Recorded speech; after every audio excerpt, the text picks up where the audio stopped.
So, hi guys, I wanted to talk about this book that I talked about in the last vlog, which is The Diving Bell and the Butterfly, just briefly, because I wanted to emphasize that, oh my god, this guy, Jean-Dominique Bowlby, he wrote a bestseller while he was paralyzed and could only use one eye. So I told the whole story in the last vlog, so if you're interested, go check that out. And I just wanted to say that's amazing. And I go into how he did it in the last vlog. And then the thing I wanted to say as well is that this is also a movie. So, and the thing I have read about the movie is that it's quite different to the book. So Jean-Dominique Bowlby was the editor of French Elle magazine, and he had two children who were 12 and 10 years old, a boy and a girl, and he had been with his ex-partner for 10 years, and then he was the editor of the French Elle magazine and 45 years old at the time when he suffered a stroke that made him paralyzed and in this what's called locked-in syndrome, where his brain is still working but he could only move one eye, and that's how he transcribed the book, with the one eye. So I was reading this book, and then as I was getting towards the end, I was like, what did this guy even look like? So I went and Googled him, and then I found out the story about the girlfriend as well, because in the movie, apparently, the girlfriend is made out to be quite uncaring, and the ex-partner who he'd been with for 10 years, the mother of his children, is made out to be the one who is like there by his side, which was apparently not the case. So the ex-girlfriend was deeply in love with him and he was in love with her, and so when he suffered the stroke, she was the one who went to visit him 3 times a week, and she helped to just transcribe the book too, apparently. But in the movie, she's made out to be like she didn't come to visit him at all, or hardly at all, because it was too difficult. And whereas the wife in the movie, was made out to be quite saintly, that she knew about this girlfriend, but she still loved him, and she went to visit him all the time, which apparently wasn't the case. So then the ex-girlfriend, who was his love and who was there with him the moment he died of pneumonia in 1997, 2 years after he became paralyzed. So that ex-girlfriend, she ended up writing her own book called The False Widow, which is a blend of fiction and autobiography. So when I read this, so it was a Saturday morning, like a few weeks ago, and I had woken up too early because I'm in a induced menopause from metastatic breast cancer, and the medication changed, so I sometimes wake up too early, and on this Saturday morning I woke up too early, and then I ended up Googling this picture of him and finding out this story about the ex-girlfriend. And what I found really exciting about it was that they talk about how the girlfriend was being interviewed, and she was saying that the book is not exactly autobiography or memoir, is a blend of fiction and autobiography memoir, which in France is quite common, apparently, they said in the article I was reading, and it's called autofiction. And this made me very excited, because that's how I write fiction as well, and how I write.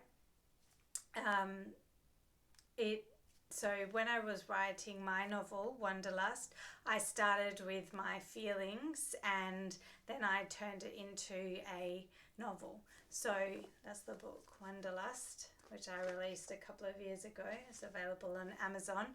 So when I was writing it, I had just moved to Switzerland to be with my boyfriend at the time, and I was 28 and he was 21, and I moved there from Australia, and he moved me into his share house with two friends. And now looking back, I know that we probably should have asked those friends first if I could live there, because I don't know if that conversation went on, but I felt a bit awkward just living there in their share house, but it was the solution at the time. So when I started writing Wonderlust, I started with these feelings of feeling awkward, but I made the situation that Sarah, the main character, moves into a homestay family in Lucerne, and she's going to Switzerland, to Lucerne, to learn German, but really it's because she wants to meet up with someone.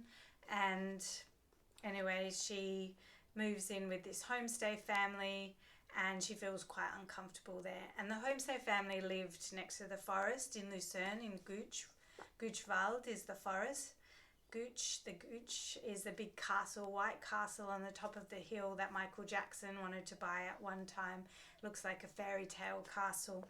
And so Sarah moved there, and that's also where I lived. So it's not that different. Well, the story is fiction, but it's not so far from the truth. With the feelings were real.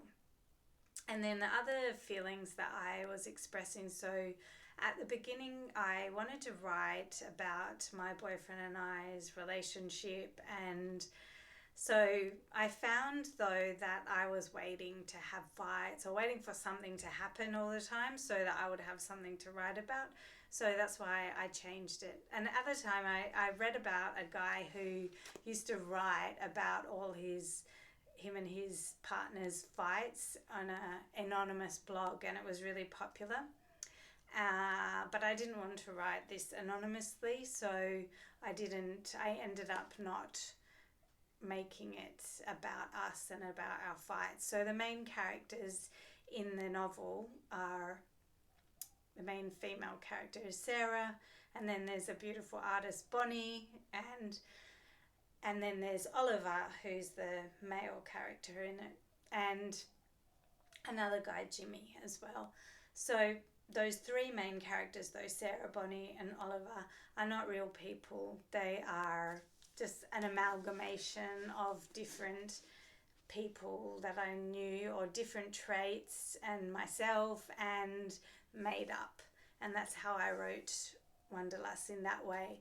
And the character Jimmy, who's a bodybuilder, he was a guy who, I was walking at the beach one day here in Australia, and I passed this guy who was a bodybuilder, and he started talking to me, and then I just started thinking, like, I felt like, was he coming on to me, and what would that be like to be with this like huge guy who was a bodybuilder? I didn't know anyone who was that big, and like, what would that be like to have someone like that interested in you? So that's what I was exploring there, where that character came from. So I think, guys, that if this can be a bestseller written by a man who's paralysed, then I think that that's an inspiration for all of us. I think is a pretty big payoff. I would rather have my mobility than write a bestseller, but I don't think the two are exclusive. So hopefully I can have my mobility and also write a bestseller. So the books that I'm working on at the moment, the book that I'm working on is also autofiction. So it is I started having some feelings at the start of the year. I started writing this book last year, actually, at this time last year, and then suddenly I had a dream, and then I started working it on again, and I want to enter it into a competition, so that's what I'm working on right now. And then the other thing I'm doing is I have my memoirs. So the first one it's a series of memoir called Love Queen, and it's about the epic saga to find the epic saga to find a healthy relationship and happiness in love. And so there's actually 3 books that I've written, but I am going to be putting out the first one, which is the first Love Queen book in the next 6 months. So watch this space. So please like and subscribe if you want more of these videos, you want to hear more of my books that I love and about more of my writing experiences and stories and travel as well. So if you would like more of that, please like and subscribe, and please share this video as well, and leave a comment below and let me know if you have read The Diving Bell and The Butterfly, and if you prefer books that are like pure fantasy or you prefer books that are based in reality, because I really like reading books that are based in reality about real things. I don't even really like preposterous situations, you know, so I want to read books about things that really could happen in real life and real feelings.